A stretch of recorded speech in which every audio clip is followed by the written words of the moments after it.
दोस्तों, यह कहानी है आईपीएस अफसर अवनी चौधरी की, जो अपनी बेजोड़ ईमानदारी, दृढ़ता और निस्वार्थ सेवा भाव के लिए पुलिस हलकों में एक मिसाल थी। उनका नाम सुनते ही बेईमान और स्वार्थी लोगों के दिल की धड़कनें तेज हो जाती थीं। सत्ता से जुड़े बड़े से बड़े लोग भी उनके सामने सच छिपाने की हिम्मत नहीं करते थे। लेकिन अपनी व्यस्त प्रशासनिक जिम्मेदारियों और सख्त अनुशासन वाली जिंदगी से अलग अवनी के भीतर भी एक साधारण इंसान छिपा था। कभी कभी उन्हें लगता कि वह बस कुछ देर के लिए सब भूल जाए, न अफसर न जिम्मेदारियां, बस एक आम लड़की की तरह जी सकें। इसी सोच के साथ एक दिन उन्होंने फैसला किया कि शहर की भाग दौड़ और राजनीतिक दबावों से दूर वह अकेली ही एक छोटी सी यात्रा पर निकलेंगी। इस बार उन्होंने अपनी सरकारी गाड़ी और सुरक्षा कर्मियों को साथ नहीं लिया। इसके बजाय उन्होंने अपनी चमचमाती काली ऑडी निकाली, वही कार जिसे उन्होंने खुद की मेहनत और लगन के प्रतीक के रूप में खरीदा था। यह कार उनके लिए सिर्फ एक साधन नहीं थी, बल्कि उनके मजबूत इरादों और इस बात की निशानी थी कि चाहे रास्ता कितना भी मुश्किल क्यों ना हो, वह आगे बढ़ने का हौसला रखती है। उस दिन उन्होंने जानबूझकर अपनी पहचान छिपा ली। न तो उन्होंने अपनी वर्दी पहनी थी और न ही सरकारी पहचान पत्र सामने रखा था। वह बस एक साधारण लड़की बनकर निकली, धूप का चश्मा लगाए, बाल खुले छोड़कर, हल्के कपड़ों में। कार की खिड़कियों से आती ताजी हवा और कानों में गूंजता धीमा संगीत उन्हें वो सुकून दे रहा था जिसकी तलाश वह कई हफ्तों से कर रही थी। सड़कें खुली थीं और ग्रामीण इलाकों से गुजरते हुए हरे भरे खेत उनका मन मोह रहे थे। शाम ढलने को थी। आसमान पर नारंगी और बैंगनी रंग की परतें बिछ चुकी थीं। डूबते सूरज की किरणें उनकी औंडी के शीशों पर चमक रही थीं। अवनी के चेहरे पर हल्की मुस्कान थी। उन्हें लगा कि आज का सफर बिल्कुल वैसा है जैसा उन्होंने सोचा था, शांतिपूर्ण और सुखद। लेकिन किस्मत को शायद कुछ और ही मंजूर था। अचानक उनकी कार को हाथ उठाकर रोकने का इशारा मिला। सामने एक छोटी सी सड़क चौकी थी। बोर्ड पर लिखा था, रामनगर पुलिस चौकी। अवनी ने धीरे से कार रोकी और खिड़की नीचे की। जी, क्या बात है? उन्होंने सामान्य स्वर में पूछा। चौकी पर खड़ा पुलिस अधिकारी, जिसकी नेम प्लेट पर प्रमोद यादव थाना प्रभारी लिखा था, उन्हें ऊपर से नीचे तक घूर रहा था। उसके चेहरे पर एक हल्की अहंकारी मुस्कान थी जो अवनी को तुरंत खटक गई। प्रमोद की वर्दी पर धब्बे लगे थे, बाल बिखरे हुए और आंखों में एक अजीब सी लालच चमक रही थी। गाड़ी साइड लगाओ मैडम और कागजात दिखाओ, उसने रूखे अंदाज में कहा। अवनी ने बिना कोई तकरार किए अपना ड्राइविंग लाइसेंस और गाड़ी के कागजात निकालकर उसे थमा दिए। प्रमोद ने कागज हाथ में लिए, लेकिन उन्हें देखने की बजाय बार बार अवनी की तरफ घूरने लगा। इतनी महंगी गाड़ी तुम्हारी है? बड़ी अमीर लगती हो, और ऊपर से अकेली सफर कर रही हो। आजकल लड़कियां बहुत आजाद हो गई हैं। उसकी यह टिप्पणी सुनकर अवनी की भौहें तन गईं। उनकी नसों में खून तेजी से दौड़ने लगा। आप मेरे कागजात चेक कीजिए अधिकारी साहब, अवनी ने संयमित लेकिन दृढ़ आवाज में कहा। मेरी निजी जिंदगी और मेरी गाड़ी से आपको कोई लेना देना नहीं है। प्रमोद को शायद उम्मीद नहीं थी कि सामने बैठी लड़की इतनी ठंडे दिमाग से जवाब देगी। उसका चेहरा तमतमा गया। ओह, बड़े तेवर दिखा रही हो। जानती हो किससे बात कर रही हो? मैं इस चौकी का इंचार्ज हूं, प्रमोद यादव, अवनी ने शांत स्वर में कहा। मैं एक आम नागरिक हूं और आप एक सरकारी अधिकारी। मेरा काम आपके सवालों का जवाब देना है और आपका काम कानून का पालन करवाना, बस। उनकी आंखें अब सीधा प्रमोद की आंखों में देख रही थीं, डर से रहित लेकिन चुनौती से भरी। प्रमोद ने अचानक अपने साथी रामेश्वर को बुलाया, जो थोड़ी दूर खड़ा था। अरे रामेश्वर, इधर आ, ये मैडम तो बड़ी कानून सिखा रही हैं। रामेश्वर पास आया और प्रमोद के कानों में कुछ फुसफुसाया। दोनों फिर से अवनी की ओर देखकर धीमी आवाज में हंसने लगे। अब अवनी का धैर्य टूटने लगा था। उन्होंने अपने करियर में बहुत से घमंडी और भ्रष्ट अफसर देखे थे, लेकिन इस तरह की बदतमीजी और लिंग भेदी टिप्पणी उन्हें किसी भी कीमत पर मंजूर नहीं थी। आप मेरा समय बर्बाद कर रहे हैं अधिकारी साहब। या तो मेरे कागजात चेक कीजिए और मुझे जाने दीजिए, या स्पष्ट बताइए कि आपने मुझे किस अपराध के लिए रोका है। प्रमोद ने कागज वापस उनकी ओर फेंकते हुए कहा। देखो मैडम, ज्यादा नाटक मत करो। अगर शाम अच्छी करनी है तो कुछ सेवा पानी का इंतजाम करो। नहीं तो रात यहीं गुजरेगी और सुबह तक तुम्हारी औंडी सरकारी गैराज में खड़ी मिलेगी। उसकी आंखों में लालच और आवाज में धमकी थी। अवनी का खून खौल उठा। उनके सामने उनकी ही वर्दी का एक अधिकारी खुलेआम रिश्वत मांग रहा था और उन्हें धमका रहा था। अब उनके भीतर की असली आईपीएस अफसर जाग चुकी थी। अवनी ने अपनी आवाज में आदेश का स्वर भरते हुए कहा, क्या कहा तुमने? अधिकारी प्रमोद। प्रमोद को लगा कि लड़की डर गई है और अब झुक जाएगी। उसने और बदतमीजी से कहा, जो सुना वही कहा। ऐसी लड़कियों को तो हम रोज देखते हैं, जो महंगी गाड़ी लेकर घूमती हैं। समझदार होती हैं तो समझ जाती हैं। उसके चेहरे पर अब एक अश्लील मुस्कान थी। अवनी ने धीरे से अपनी जेब से आईपीएस आईडी कार्ड निकाला और प्रमोद के सामने रख दिया। कार्ड पर चमकता अशोक स्तंभ और उनके नाम, अवनी चौधरी आईपीएस। देखते ही प्रमोद और रामेश्वर दोनों के पैरों तले जमीन खिसक गई। उनकी हंसी गायब हो गई। चेहरों पर डर और शर्मिंदगी साफ झलक रही थी। तो प्रमोद यादव, अवनी ने ठंडे लेकिन अधिकारपूर्ण स्वर में कहा, अब भी कहोगे कि मैं सेवा पानी का इंतजाम करूं, या अब भी मुझे वही समझोगे जो तुम सोचते थे? प्रमोद के हाथ कांपने लगे। चेहरे का रंग उड़ गया। मैडम, मुझे नहीं पता था कि आप। उसकी जुबान लड़खड़ा रही थी। अवनी ने उसे बीच में ही रोक दिया। तुम्हें पता होना चाहिए था। तुम्हारी पहली ड्यूटी है हर नागरिक, खासकर महिला नागरिक का सम्मान करना। तुम्हें पता होना चाहिए था कि सरकारी पद की आड़ में भ्रष्टाचार नहीं कर सकते। तुम्हारी वर्दी ताकत नहीं, जिम्मेदारी देती है। और दोस्तों, यहीं पर शुरू होती है असली जंग। आगे क्या होगा? क्या अवनी इस भ्रष्ट अफसर को उसके गुनाह की सजा दिला पाएंगी? रामनगर की सड़क चौकी पर माहौल अचानक बदल चुका था। कुछ देर पहले तक जहां प्रमोद यादव और रामेश्वर अपने अहंकार और लालच में डूबे थे, वहीं अब उनके चेहरे से रंग उड़ चुका था। सामने खड़ी महिला अब कोई साधारण लड़की नहीं थी, बल्कि देश की सबसे कठिन परीक्षाओं में से एक पास कर अपनी ईमानदारी और निडरता से पहचान बनाने वाली आईपीएस अवनी चौधरी थीं। प्रमोद के हाथ कांप रहे थे। उसका गला सूख चुका था। रामेश्वर की हालत और भी खराब थी। अवनी ने बिना एक पल गंवाए अपना मोबाइल निकाला और सीधे अपने आयुक्त, कमिश्नर और जिलाधिकारी को कॉल लगाया। उनकी आवाज में गुस्सा था, लेकिन हर शब्द साफ और ठोस था। उन्होंने पूरी घटना का ब्यौरा दिया। कैसे चौकी प्रभारी प्रमोद यादव ने रिश्वत मांगी, महिला होने के नाते अपमानजनक टिप्पणी की, और कैसे रामेश्वर ने इसमें उसका साथ दिया। फोन के दूसरी ओर खामोशी छा गई थी। फिर सिर्फ यही शब्द सुनाई दिए, मैडम, हम तुरंत पहुंच रहे हैं। करीब 20 मिनट के भीतर 4 गाड़ियां धूल उड़ाती हुई चौकी के बाहर आकर रुकी। सबसे आगे वाली गाड़ी से उतरे जिलाधिकारी आदित्य वर्मा। उनके साथ पुलिस विभाग के 2 वरिष्ठ अधिकारी और दर्जनों सुरक्षाकर्मी भी थे। चौकी पर अचानक सन्नाटा छा गया। जिलाधिकारी ने अवनी को देखा और ससम्मान उनके पास पहुंचे। मैडम, हमें पूरी जानकारी मिल चुकी है, कृपया आप विस्तार से बताइए।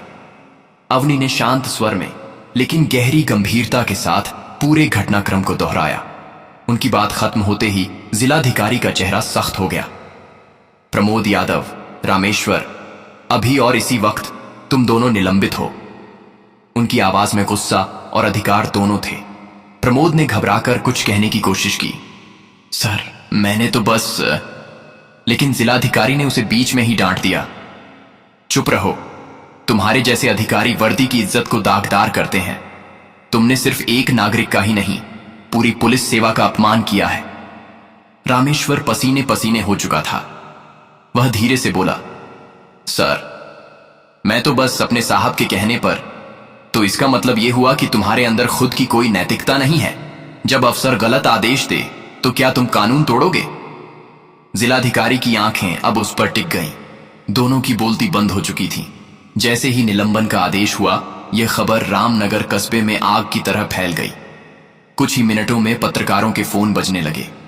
एक महिला आईपीएस अफसर को रिश्वत और बदतमीजी की कोशिश। रामनगर चौकी का भ्रष्ट चेहरा बेनकाब। स्थानीय मीडिया के कैमरे और रिपोर्टर चौकी के बाहर जुटने लगे। रात का समय होते हुए भी मोबाइल कैमरों की रोशनी और पत्रकारों के सवालों की गूंज से चौकी का माहौल गहमागहमी में बदल गया।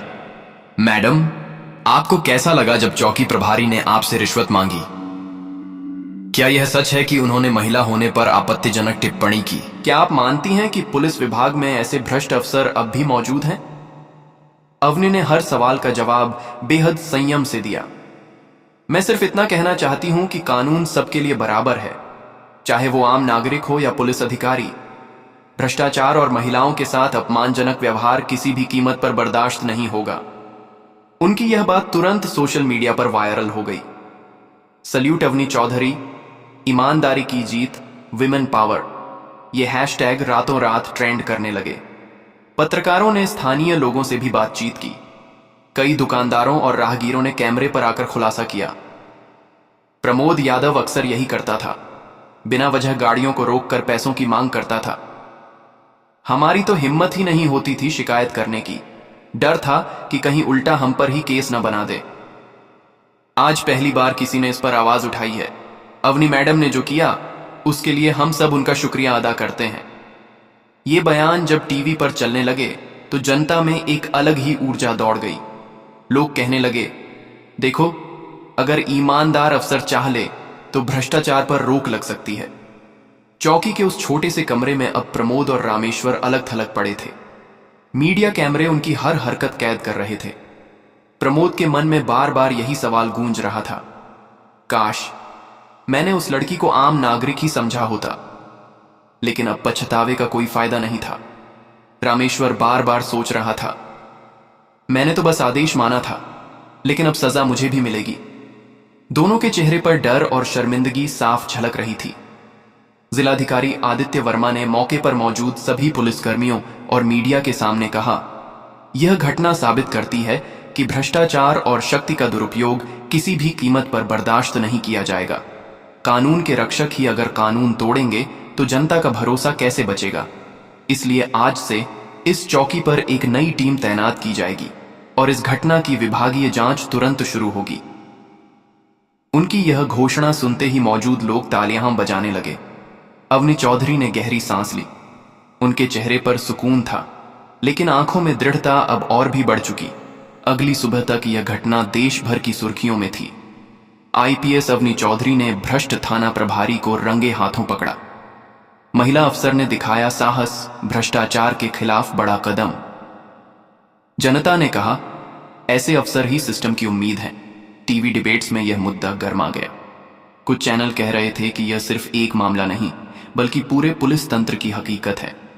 जनता सोशल मीडिया पर लगातार लिख रही थी, अगर हर अफसर अवनी चौधरी जैसा हो जाए तो देश बदल सकता है।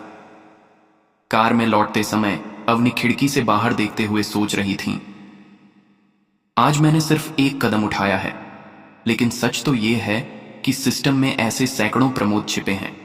मेरी असली लड़ाई अभी बाकी है। उनकी आंखों में अब सिर्फ सुकून नहीं, बल्कि एक नई जिम्मेदारी चमक रही थी। बाहर पहले से ही भारी भीड़ जमा थी। गेट पर पुलिस की अतिरिक्त टुकड़ी तैनात थी। चारों तरफ मीडिया की वैन खड़ी थीं। कैमरे लगातार लाइव कवरेज दे रहे थे। हर किसी की नजरें एक ही चीज पर टिकी थीं, क्या आज सच में न्याय मिलेगा? आईपीएस अवनी चौधरी सफेद वर्दी में अदालत पहुंची। चेहरे पर वही निडरता, वही आत्मविश्वास। उनके साथ थाना प्रभारी प्रमोद यादव और कांस्टेबल रामेश्वर भी मौजूद थे। तीनों की मौजूदगी से भीड़ में उम्मीद की हल्की किरण दौड़ गई। अंदर अदालत कक्ष में सन्नाटा पसरा था, गहन माहौल। जज साहब ने जैसे ही कुर्सी संभाली, कार्यवाही शुरू हुई। सामने कटघरे में वही बड़े लोग खड़े थे, सत्ता और पैसे के मद में डूबे नेता, ठेकेदार और उनके गुर्गे। चेहरे पर घबराहट तो थी, लेकिन पीछे बैठे वकीलों और राजनीतिक समर्थकों को देखकर उन्हें अब भी उम्मीद थी कि खेल पलट सकता है। पहली गवाही सरकारी गवाह को बुलाया गया, एक व्यापारी जिसने महीनों पहले अवनी को गुप्त जानकारी दी थी। लेकिन जैसे ही वह गवाह डॉकेट पर आया, उसकी आंखें झुकीं और उसने कहा, मुझे कुछ याद नहीं, मैंने कभी कोई बयान नहीं दिया था। पूरा अदालत कक्ष फुसफुसाहट से भर गया। अवनी के चेहरे पर गुस्सा तो आया, लेकिन उन्होंने संयम नहीं छोड़ा। वह जानती थीं कि सत्ता और पैसे से खरीदे गए कई लोग पलटेंगे। दूसरी गवाही एक मजदूर को बुलाया गया। उसकी आंखों में डर साफ दिख रहा था। उसने हकलाते हुए कहा, साहब, मैंने कुछ नहीं देखा। मैं उस दिन काम पर ही नहीं था। जज ने नाराज होकर पूछा, लेकिन तुम्हारे बयान में साफ लिखा है कि तुमने घटना देखी थी। मजदूर पसीना पसीना हो गया, लेकिन बोला, जी शायद गलती हुई होगी। भीड़ में हलचल मच गई। बाहर खड़े चैनलों ने तुरंत ब्रेकिंग न्यूज चला दी। गवाह पलटे, केस पर संकट। फिर आई अवनी की बारी। उन्होंने ठोस सबूत पेश किए। अवैध पैसों का रिकॉर्ड, बैंक ट्रांजैक्शन की कॉपी, गुप्त कैमरों से ली गई वीडियो फुटेज और कुछ दस्तावेज जिन्हें प्रमोद यादव और रामेश्वर ने जान जोखिम में डालकर इकट्ठा किया था। विपक्षी वकील ने हर संभव कोशिश की। कभी वीडियो को नकली बताया, कभी दस्तावेजों पर सवाल उठाए, कभी अवनी के चरित्र पर हमला किया। लेकिन अवनी हर सवाल का जवाब इतनी ठंडे दिमाग से देती रही कि अदालत में सन्नाटा छा जाता। फिर आया अहम मोड़। गवाह नंबर 12 प्रमोद यादव। उन्होंने पूरे जोश से कहा, माननीय न्यायालय, मैं सब जानता हूं कि इन लोगों ने किस तरह इस जिले को लूटा। मैं अपनी वर्दी की कसम खाकर कहता हूं कि अगर आज सच न बोला तो जिंदगी भर चैन से नहीं जी पाऊंगा। उनकी आवाज पूरे हॉल में गूंज उठी। हर शब्द अदालत की दीवारों से टकराकर बाहर खड़ी जनता तक पहुंच रहा था। इसके बाद रामेश्वर खड़ा हुआ। उसकी आवाज कांप रही थी, लेकिन उसने साफ कहा, मैं एक साधारण कांस्टेबल हूं। मेरी कोई औकात नहीं कि इन नेताओं से टकराऊं, लेकिन मैं भी गवाही दूंगा। सच यही है कि इन लोगों ने गांव वालों की जमीन छीनी, पैसों की हेराफेरी की और पुलिस को भी खरीदने की कोशिश की। रामेश्वर की आंखों से आंसू बह निकले। अदालत में बैठे कई लोग सन्न रह गए।